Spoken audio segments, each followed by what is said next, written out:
KPBS On Demand is supported by the San Diego County Toyota dealers, offering a new 2025 lineup of vehicles at your local Toyota dealer, including a new Tacoma with turbocharged 4-cylinder engines and a hybrid powertrain option. The San Diego County Toyota dealers. We make it easy.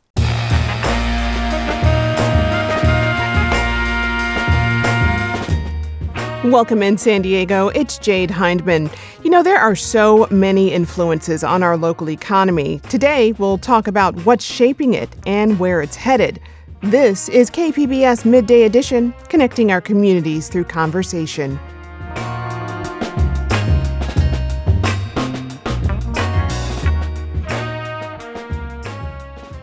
San Diego County's unemployment rate shot up in June to 4.9%, up nearly a full percent from May. That news comes as the leading economic index fell in June, which raises more concerns about the overall health of the economy. Here to make sense of this is Daniel Enemark. He is the chief economist at the Policy and Innovation Center here in San Diego. Daniel, welcome back to Midday Edition. Thanks for having me. Glad to have you here. So what's behind San Diego's rise in unemployment? We've seen for a long time now a decrease in employment in professional and business services, which includes some very kind of high-paid, advanced careers in professional and technical services. And it also includes organizations that help run, administrative aspects of other businesses. So that was our biggest drop. And that's really too bad because that's a high productivity area of the economy. It's a high paid area of the economy. And so it's not great for our overall economy to be losing those jobs. But what we saw was an across the board drop. Now, June is the worst month in San Diego. It's always the worst month. And so it's not surprising that we saw an increase in unemployment. But this is the largest increase in unemployment we've seen in June in recorded data. So since 1990, this is the biggest bump in unemployment we've seen. What concerns you most about the uptick in San Diego County's unemployment rate? My heart goes out to the families who are struggling to make ends meet when somebody loses a job, to the graduates who are entering the workforce in an economy where maybe there's not as many opportunities as there might have been last year. And I think that's the real problem, is how it impacts families, right? People tend to think of the economy as numbers and dollars, and the economy is people.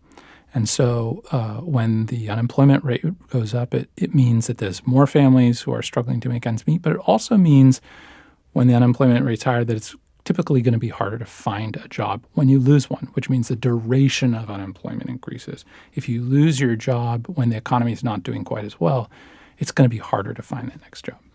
And, overall, California's unemployment rate is actually higher than the national average, with ours at 5.7%, the national at 4.9%. What does that tell you? Well, it's really hard to make those comparisons because there's so many things that are different about California than the rest of the country.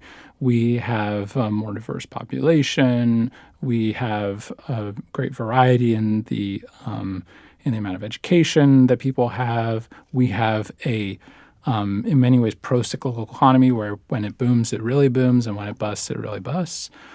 So it's really hard to isolate one particular factor that makes our unemployment rate higher than the national average. Certainly somebody who doesn't like all the regulation coming out of the state government might point to that and say that's a part of the problem, that it's not a business-friendly environment. It's hard to kind of point to one particular thing.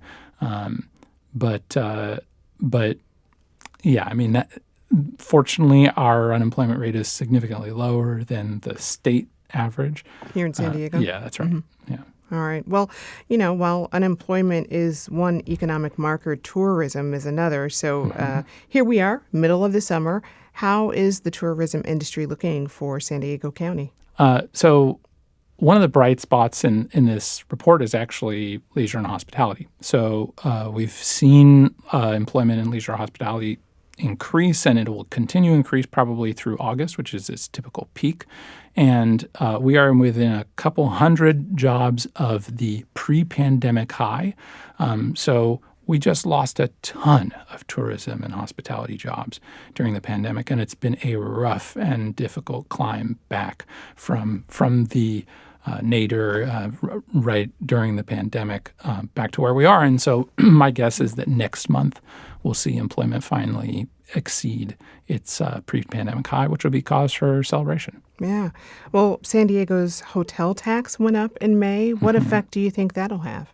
For one thing, it brings in more resources to pay for essential services. We've got a tremendous backlog in the city and across the region in investments in things like stormwater and wastewater infrastructure and things like that. And we need the revenue.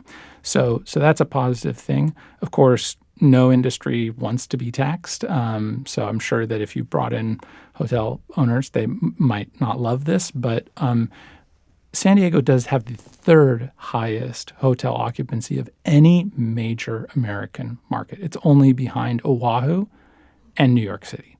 So we are doing great in our accommodations sector.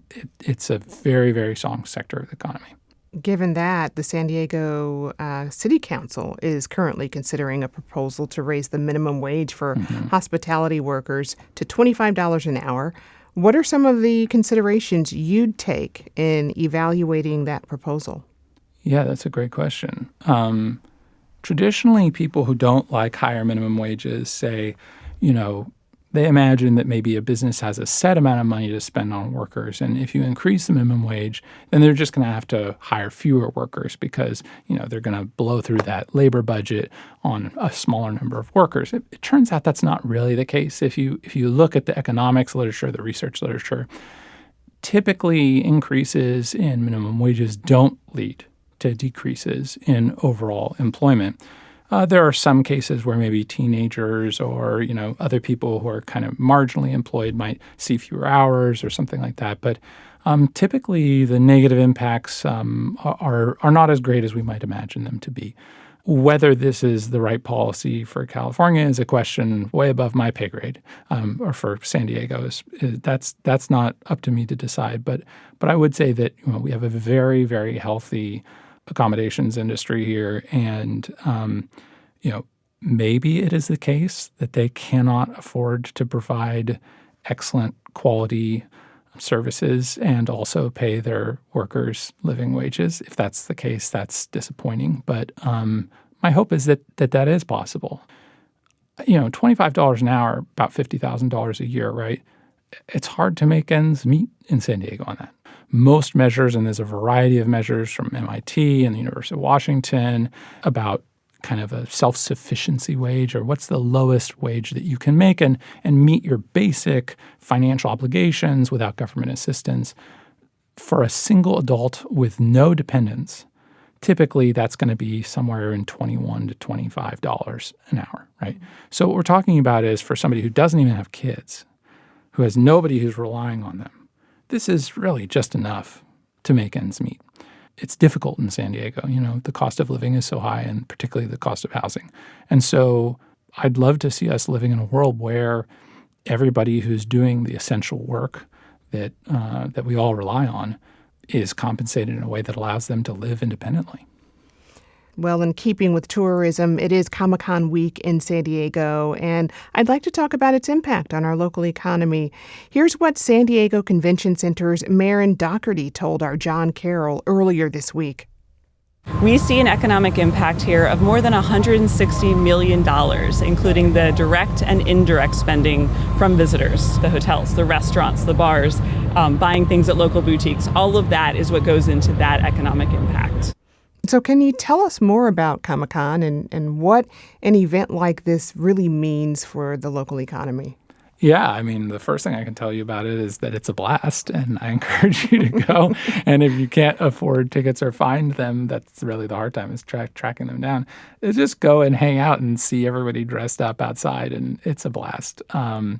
But the impact, there's a kind of a typical a model that people use to estimate economic impact, and it's hard to do these things. But a good faith estimate is $161 million is what the convention center thinks it is. What is $161 million? It's kind of hard to explain, right? Like, $1 million is about how much money fits in a suitcase. I mean, in a briefcase, rather. Like a briefcase full of $100 bills, that's $1 million. Okay.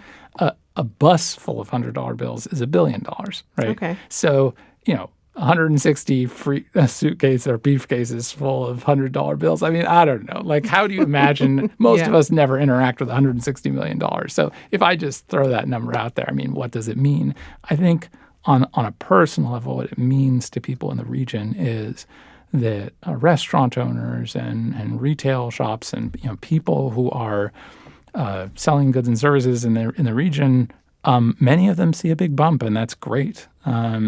And it's good for the hotel industry. Certainly, they've got 98% occupancy or something during the convention, and so it's a boon to the local economy. It's not a boon to everybody, right? There's some people who are staying away from downtown. Locals are staying away because they know it's going to be a madhouse. So it doesn't benefit everybody, but it's wonderful for the economy. It brings in a lot of money, and I think it's also just a fun signature San Diego thing. And if you live here, you owe it to yourself to go down and just enjoy the show. Indeed. Well, we can't get away from the conversation about our local economy without talking about what's happening nationally. So what impact is the White House having on our local economy? Because when we last spoke, we were talking about tariffs and how that could impact San Diego. Anything yet? I mean, we still are seeing that, and it's still shaking out. With just recently, steel tariffs rose from 25% to 50%. That's increasing not only the price of imported steel, but it's leading domestic manufacturers to increase their prices.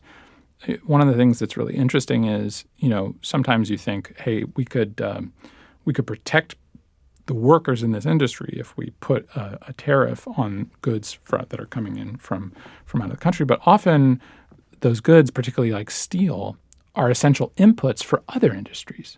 So while maybe you protect one person who's working in the steel industry, that could negatively impact the work that 50 other workers are doing in other industries that rely on an affordable supply of steel.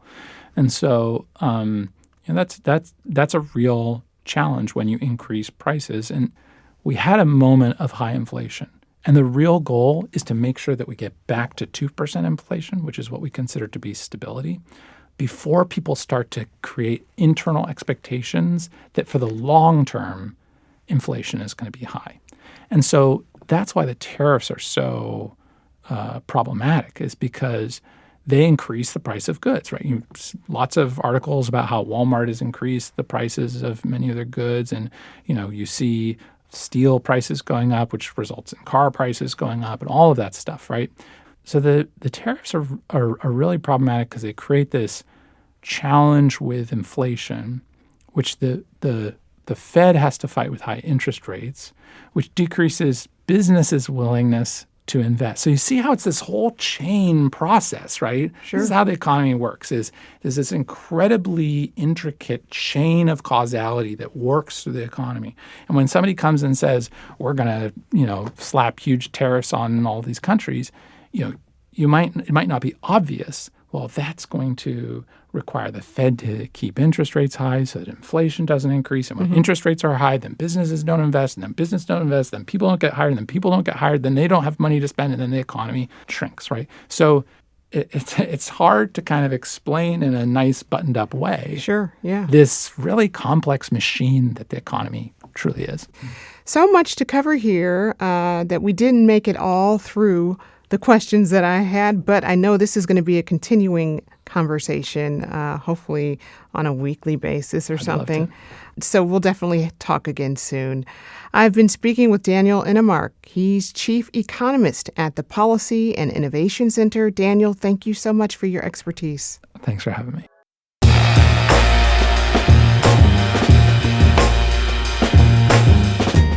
That's our show for today. I'm your host, Jade Hindman. Thanks for tuning in to Midday Edition. Be sure to have a great day on purpose, everyone.